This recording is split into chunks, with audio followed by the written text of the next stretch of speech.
Man, did Shortland Street ever bounce right back? I guess this is something that can happen when you are very plot driven.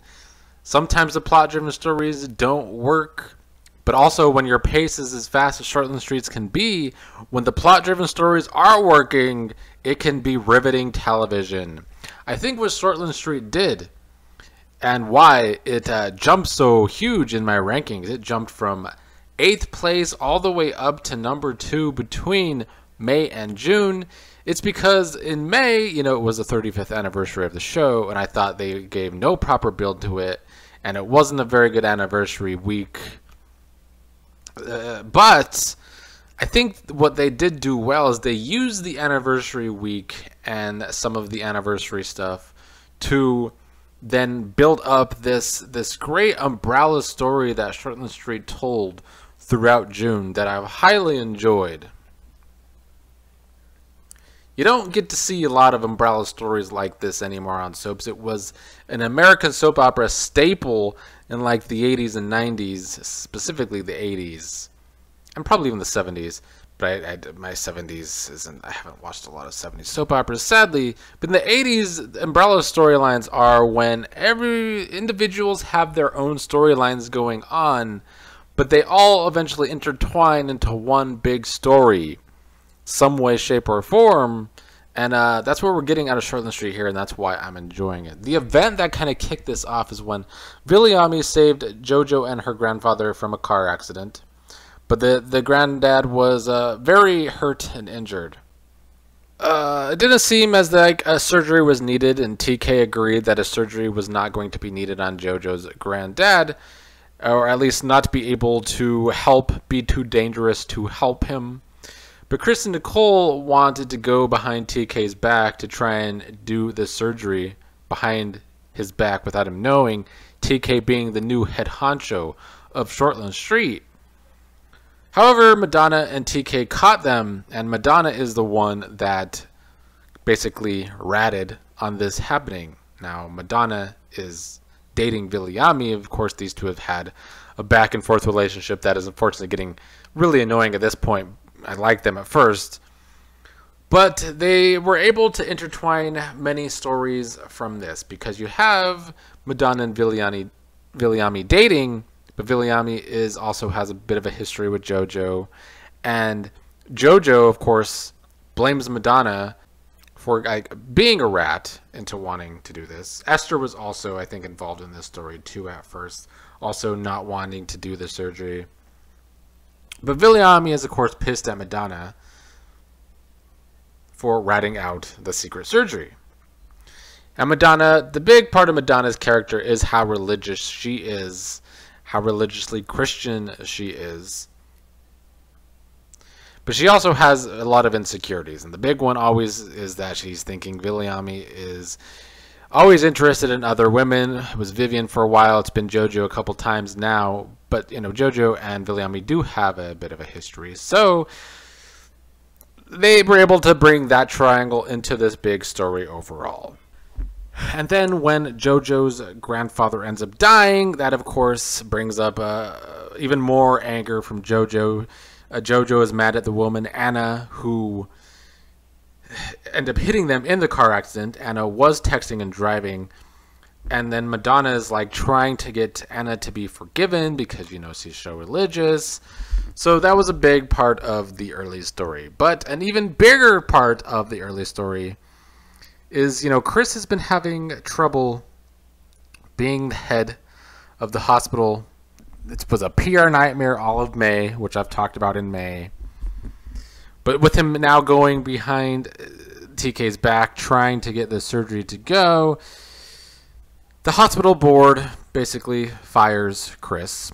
But Chris is, playing the long game, and this is kind of where the dynamic of, it's kind of Game of Thrones for who could be head of the hospital. TK's got this job away from Chris now, has been involved talking to the hospital board about Chris, but TK doesn't want to lose Chris at the hospital completely, so he wants to be able to get Chris to come back to the hospital. But Chris has an ultimatum. He would only come back to the hospital if TK fires Drew from head of surgery and gives it to Chris. Now, Drew's been having problems of his own, which is another side to the Umbrella storyline, is that Harper and Drew just had another child, and they've been, Harper's been overwhelmed with being a mother. She's been taking these issues out at Marty at the hospital, who's temporarily in charge of her part of the hospital. So they're always having words with each other between Harper and Marty, but it's also putting a strain on the relationship with Harper and Drew. So when TK agrees to fire Drew from that position, keep him on at the hospital, but fire him as head of surgery, it puts even more stress on the Drew and Harper relationship. But TK's been no saint either, so another aside from this big storyline that's kind of starting to involve a lot of people, which hopefully I'm explaining this well for anybody that doesn't watch Shortland Street, but it should start, at least watch the past month of June. It's been good Umbrella story soap opera. TK cheated on Cece with one of his exes. He's been feeling guilty about that, cheating on Cece with, I can't pronounce her name very well, Te Rongope, something to that effect. And TK and her, the ex, are still working very closely with him heading up Shortland Street. And, TK's been having health problems himself, and now he's the head of Shortland Street. He's putting a lot of time into that it's put a strain on TK and Cece's relationship. So with Drew and Harper's relationship kind of straining and TK and Cece feeling a little distant, it brought Drew and Cece closer as friends. They were talking about their problems with each other a lot, hanging out a lot with Drew's children. And there came a point where there was an almost kiss that Harper ended up saying, and of course that caused big problems for Harper and Drew. But I enjoyed the way they wrote this Cece and Drew friendship, and it's one of the best things about Shortland Street, honestly, is it's always even writing. It's not like a lot of these soap operas where it's just uneven writing. The writers or the producers' pets always either have to win all the time or they just get a lot of airtime.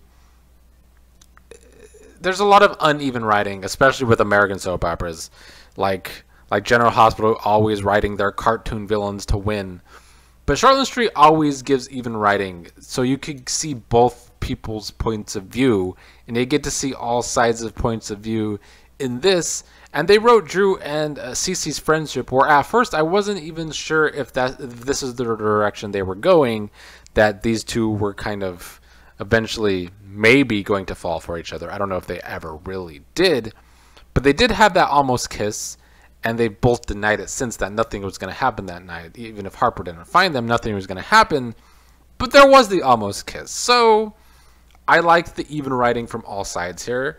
We see that Harper's going through it with motherhood right now, overwhelmed by it. TK cheated on Cece, and,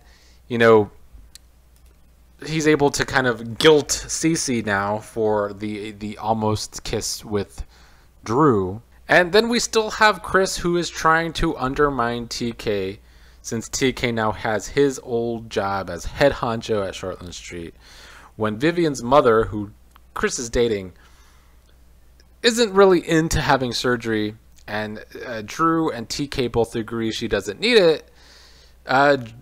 Chris, once again, this time talks Vivian's mother into having the surgery, into wanting the surgery. And they do it, and it is a success. But Chris has also went behind TK's back in getting the TK's free ambulance plan and making it seem like it's very costly for Shortland Street. So I think Shortland Street's doing many things well here. We're getting different couples and all their problems. We're getting the politics of Shortland Street, the Game of Thrones type scheming of Shortland Street, all wrapped into one big story. And I think they did a really good job in June. I don't think I explained it well just now, but I hope I did a decent job. The hardest part to watch is Madonna. God, they just love to make Madonna annoying all the time. But I think she finally realizes with all of her insecurities that her and Viliami aren't going to work. So she's pushing him away once again, kicking both him and his nephew, Junior, or whatever his name is, out of the house. Madonna likes to go to these extremes. But I'm very interested to see where they continue to go with this Umbrella story, because there's a lot of characters all involved with it one way or another. I wonder if we will see any aftermath from the almost kiss between Drew and Cece, because I kind of stan, to be honest. I assume TK's cheating on Cece is going to come out eventually, because Taerangape is always around still. She works closely with TK. And, you know, Chris is scheming to get his job back. So all in all, I'm very intrigued to see where Shortland Street goes in July. I hope they don't rush parts of this storyline, because that's what Shortland Street does. Because in June, the pace was perfect. That's why Shortland Street jumped to number 2, because it's actually an Umbrella storyline involving a lot of players, and the pace was not too fast. There's other storylines going on, but none really worth talking about. I think Esther and Marty may be the only other ones worth talking about. Esther having a hard time growing her relationship with Marty, because she does feel the guilt that she's moving on with Curtis, well, from Curtis after Curtis's death. One thing I also wish Shortland Street would get better at is the younger characters. There's a lot of younger characters, but it all kind of revolves around Wilder doing stupid shit, I guess, for lack of better terms. We don't see them often enough for the younger set to actually develop real storylines. So I would like to see more of them. But most of all, I just hope we get more out of this Umbrella storyline in July, and that the pace remains well, because Shortland Street has a tendency to rush through things. So I could easily see Shortland Street falling again in my ratings because of that. But right now, it's worked itself back up to number 2 in my rankings, after being number 8 just last month.